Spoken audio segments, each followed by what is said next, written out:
Et c'est peut-être pour bientôt la fin du calvaire avec le comité de concertation et de suivi pour l'émissaire de Cambérène. Selon le journal, c'est la deuxième fois que le Premier ministre prend langue avec les populations de Cambérène depuis son installation. Manière pour lui de montrer toute la détermination du président de la République à apporter une solution à l'émissaire de Cambérène.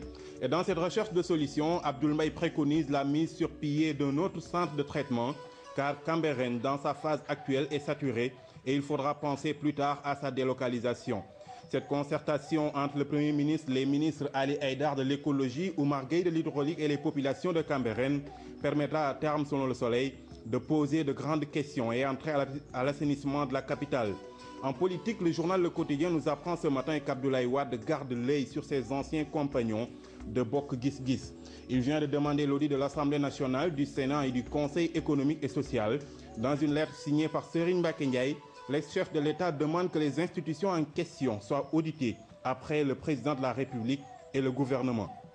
Ce qui fait dire au quotidien que Wade ne veut pas tomber seul dans les audits qui passionnent tant les Sénégalais, salement étreints par les difficultés de la vie.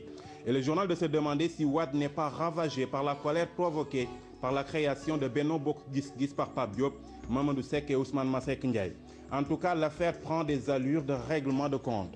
Le quotidien Li Xew y voit plutôt un traquenard que Wade tend à Macky Sall.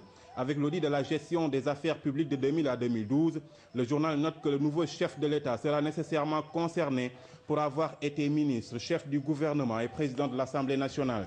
La lutte dans l'arène politique continue avec Sud Quotidien, qui se penche ce matin sur les querelles de positionnement en direction des législatives. Selon le journal, le rush effréné vers la députation a fini de causer au sein des coalitions politiques césure et fracture.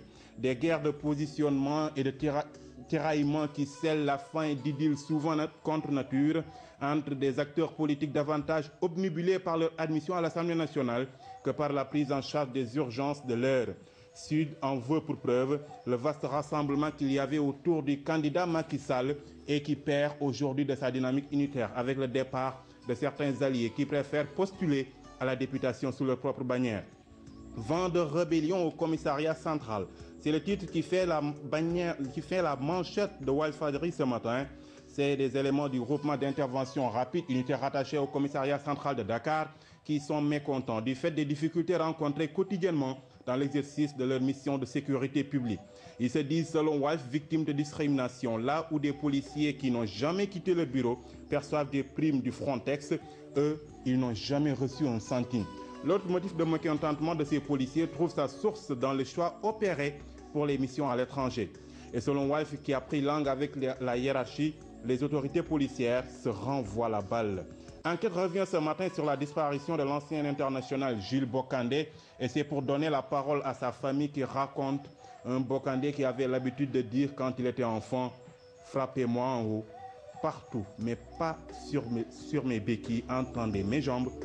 Peut-être qu'il avait déjà vu son destin de footballeur. Le footballeur international. C'était tout donc, Angélique, pour la revue de la presse de ce matin. Merci beaucoup, Abdoulaye. Merci à toi. On se retrouve demain. Inch'Allah. Avec plaisir. Une courte pause et on se retrouve dans une poignée de secondes.